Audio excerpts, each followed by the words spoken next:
کندهار ښاروالۍ د 20 میلیونه افغانیو په لګښت د یوه سړک اساسي جوړېدو چارې پیل کړي دي.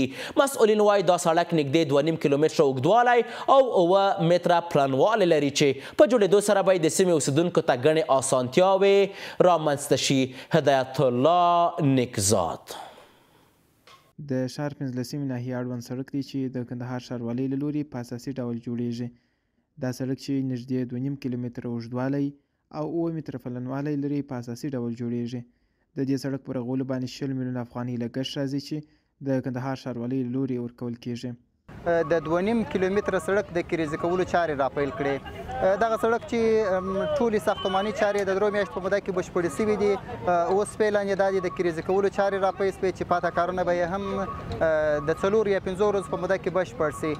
طول یا اوږدوالی 2.5 کیلومتره دی او عرض یې 9 متره دی او د دې ترڅنګ چې دغه سړک موږ په اساسي ډول سره اسفالټ یا ډمبر جوړوو، ترڅنګ یې 2.5 کیلومتره د زابر د غاړې دغه استنادي دیوال یا په اصطلاح حفاظتي دیوال موږ سره جوړیږي. د سیمې اوسیدونکي هم د سړک په جوړېدو خوښ دي. وایي وړاندې د تګ راتګ پر مهال د ډېرو ستونزو سره مخ وه، خو اوس به یې هماغه ستونزې حل او اسانتیاوې ورته رامنځته سي.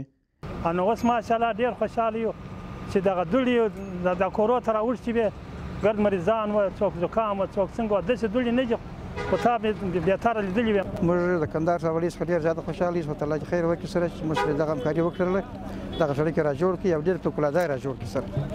د کندهار ښاروالۍ د معلوماتو له مخې د ښار په بېلابېلو برخو کې نورې غنیزې پروژې هم پیل کړي چې سلګونه کسانو ته پکښې د کار زمینه برابره شوې ده.